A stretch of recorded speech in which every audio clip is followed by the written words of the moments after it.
Bismillahirrahmanirrahim. Assalamualaikum warahmatullahi wabarakatuh. Innal hamdalillah nahmaduhu wa nasta'inuhu wa nastaghfiruh wa na'udzu billahi min syururi anfusina wa min sayyiati a'malina. May yahdihillahu fala mudhillalah wa may yudlilhu fala hadiyalah. Teman-teman sekalian, mari kita panjatkan puja dan puji syukur atas kehadirat Allah Subhanahu wa taala. Karena dialah Allah yang memberikan kita banyak nikmat, berupa nikmat iman, nikmat kesehatan dan nikmat kesempatan, sehingga kita dapat menyimak video yang insya Allah bermanfaat pada saat kali ini. Kemudian yang kedua, tak lupa kita haturkan kepada Nabiullah Muhammad SAW, yakni salawat dan taslim, karena dialah Nabi yang membawa kita dari alam gelap gulita yang penuh dengan kejahilan menuju alam yang terang benderang, yang penuh dengan hidayah seperti sekarang ini. Teman-teman sekalian, pada kesempatan kali ini kita akan membahas mengenai perekonomian pada masa Rasulullah SAW, yang dimana kami yang akan terlebih dahulu akan memperkenalkan diri. Kami adalah mahasiswa STEM Bandung, jurusan Ekonomi Syariah, dan video ini adalah tugas dari mata kuliah Sejarah Pemikiran Ekonomi Islam, yang kemudian kita akan membahas tentang perekonomian pada masa Rasulullah SAW. Video kali ini dibuat oleh kelompok 5 yang terdiri dari saya sendiri, Muhammad Fajri, kemudian yang kedua saudari kita Citra Dewi Bunga Latirta, kemudian yang ketiga saudari kita Siti Mulyati Eslekai, dan yang terakhir keempat saudari kita Ermawida Abbas Tinambunan. Yang insya Allah setiap anggota kelompok ini akan membahas mengenai perekonomian pada masa Rasulullah, yang insya Allah akan bermanfaat jika kita simak sampai habis videonya, sampai akhir video. Kita masuk kepada pembahasan, yakni perekonomian pada masa Rasulullah SAW.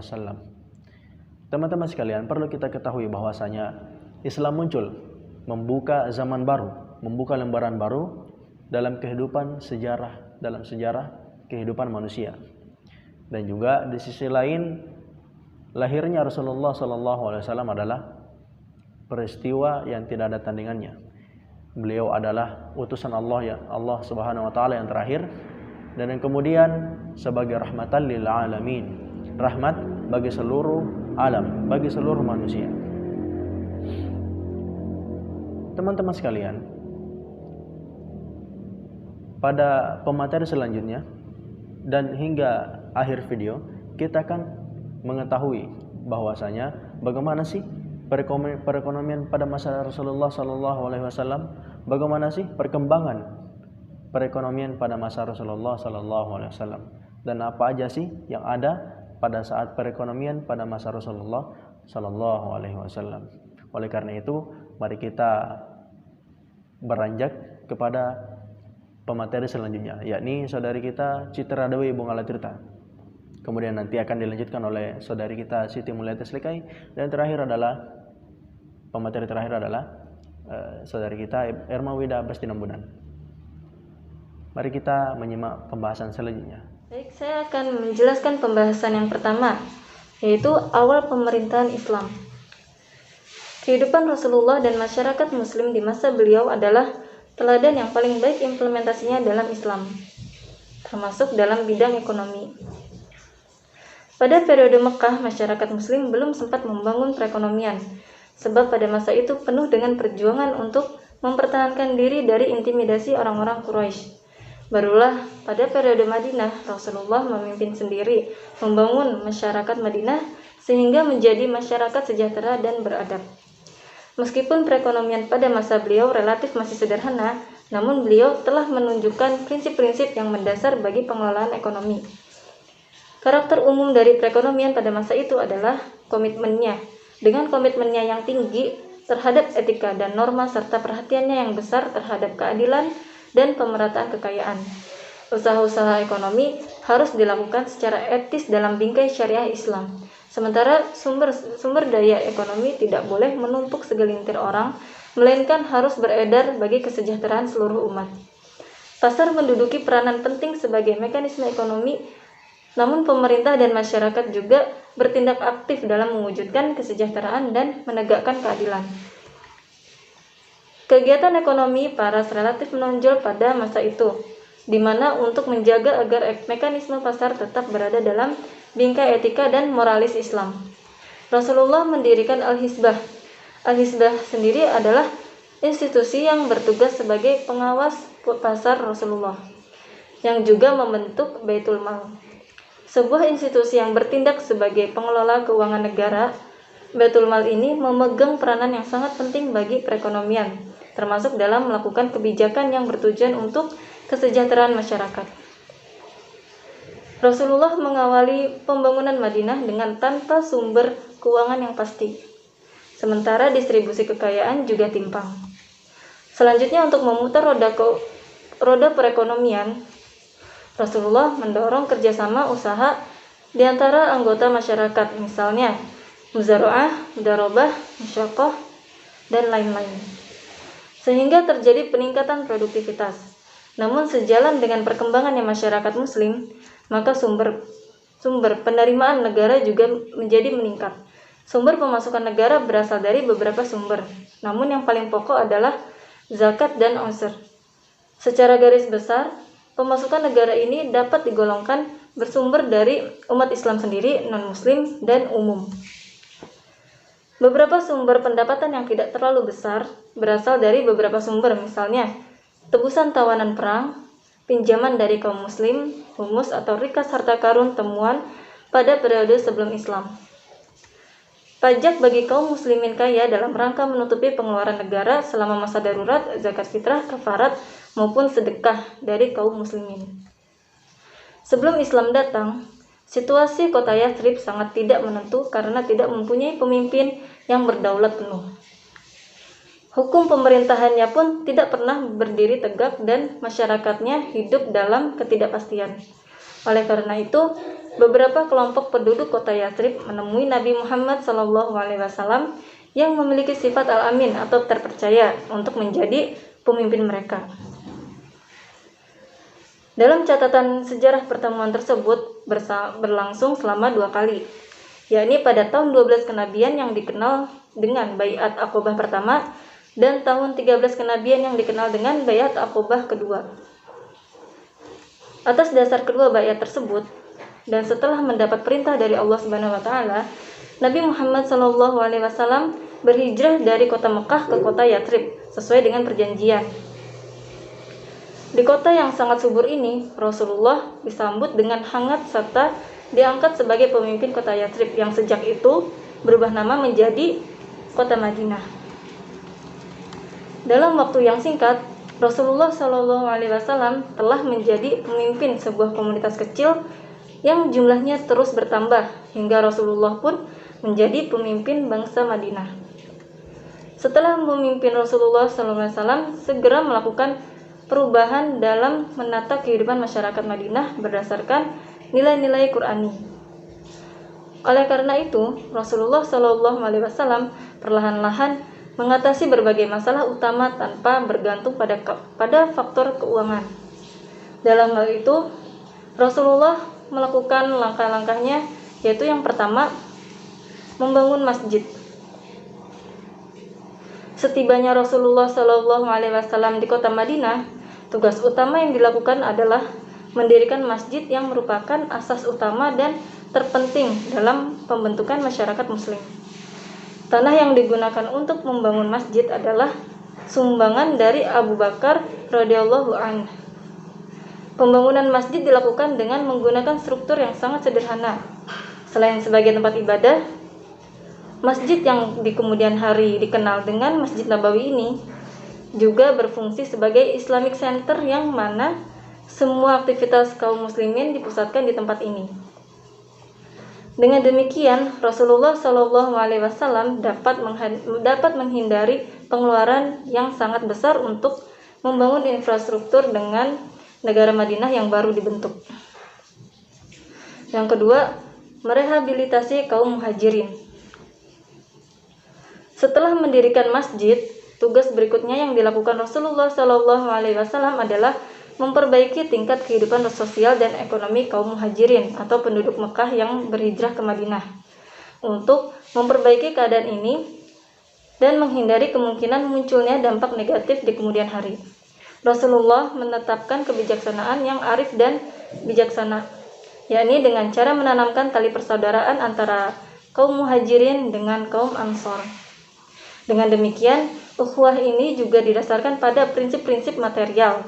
Rasulullah Shallallahu Alaihi Wasallam memerintahkan agar setiap keluarga ataupun individu dari kaum ansor memberikan sebagian hartanya kepada kaum muhajirin sampai kaum muhajirin tersebut memperoleh mata pencaharian yang baru yang dapat dijadikan pegangan dalam melangsungkan hidupnya.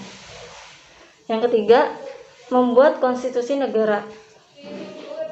Setelah mendirikan masjid dan mempersaudarakan kaum muhajirin dengan kaum ansor, tugas berikutnya yang dilakukan oleh Rasulullah SAW adalah menyusun konstitusi negara yang menyatakan tentang kedaulatan Madinah sebagai suatu negara.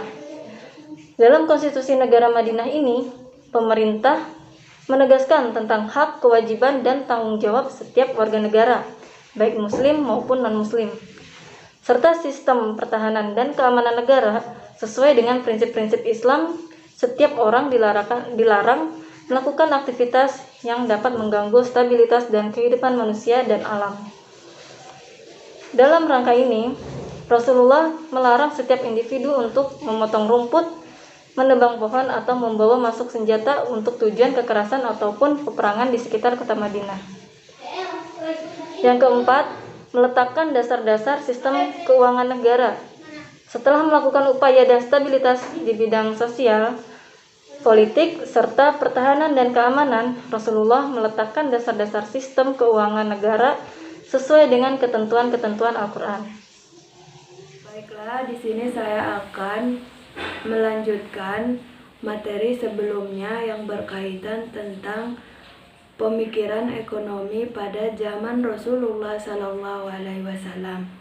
Dalam hal perekonomian, Rasulullah SAW telah mengajarkan transaksi-transaksi perdagangan secara jujur, adil, dan tidak pernah membuat pelanggannya kecewa. Ia juga selalu menepati janji dan mengantarkan barang dagangannya dengan standar dan kualitas sesuai dengan permintaan pelanggannya.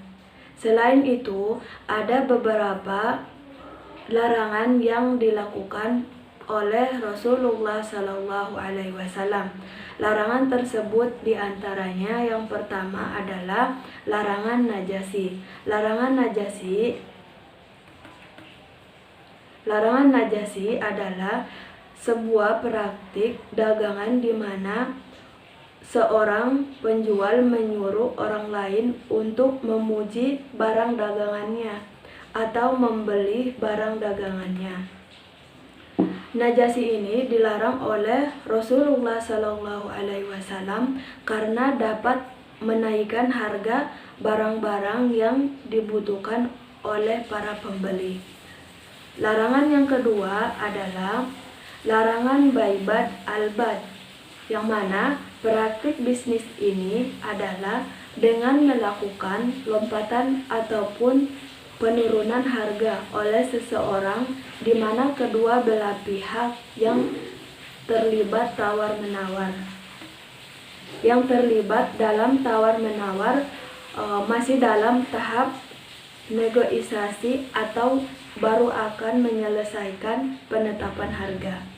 Larangan yang ketiga adalah larangan talqih dan al-rukban.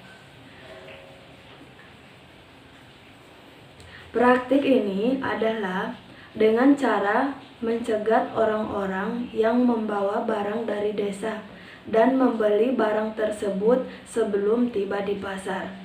Rasulullah SAW melarang praktik semacam ini dengan tujuan untuk mencegah terjadinya kenaikan harga. Adapun larangan yang keempat adalah larangan ihtinaz dan ihtikar. Larangan ihtinaz ini adalah praktik penimbuhan harta seperti emas maupun perak, dan sebagainya. Sedangkan iktikar adalah penimbunan barang-barang seperti makanan dan kebutuhan sehari-harinya. Bismillahirrahmanirrahim. Saya Irma Wida. Di sini saya akan melanjutkan materi selanjutnya, yaitu tentang perekonomian pada masa Rasulullah. Nah, seperti kita ketahui bersama, sistem ekonomi yang diterapkan oleh Rasulullah berakar dari prinsip-prinsip Al-Quran. Al-Quran yang menjadi sumber utama ajaran Islam telah menetapkan berbagai aturan sebagai hidayah bagi umat manusia dalam melakukan aktivitas di setiap aspek kehidupan, termasuk di bidang ekonomi. Prinsip Islam tertinggi adalah hanya milik Allah semata, dan setiap manusia diciptakan sebagai khalifah di muka bumi ini. Rasulullah adalah kepala negara yang pertama memperkenalkan konsep baru di bidang keuangan negara abad ke-7, karena beliau merupakan teladan yang paling baik dalam implementasi Islam, yakni semua hasil pengumpulan negara harus dikumpulkan terlebih dahulu dan kemudian dibelanjakan sesuai dengan kebutuhan negara. Status hasil pengumpulan itu adalah milik negara dan bukan milik individu. Meskipun demikian, dalam batas-batasan tertentu, pemimpin negara dan para pejabat lainnya dapat menggunakan harta tersebut untuk mencukupi kehidupan pribadinya. Tempat pengumpulan dana tersebut itu disebut sebagai Baitul Mal di masa Rasulullah dan terletak di Masjid Nabawi. Pemasukan negara yang sedikit disimpan di lembaga Baitul Mal dalam jangka waktu yang pendek. Kemudian selanjutnya akan didistribusikan kepada masyarakat. Sumber-sumber pendapatan di masa Rasulullah tidak bersumber dari zakat saja. Pada masa itu terdiri dari yang pertama, kharaj, yaitu pajak terhadap tanah. Pajak ini ditentukan berdasarkan tingkat produktivitas tanah. Secara spesifik, besarnya pajak ini ditentukan 3 hal, yaitu karakteristik atau tingkat kesuburan tanah dan jenis irigasi. Yang kedua adalah zakat. Pada masa awal pemerintahan Islam, zakat dikumpulkan dalam bentuk uang, hasil peternakan serta hasil pertanian. Nah, yang ketiga adalah khums, yaitu pajak proporsional terbesar, yaitu 20%.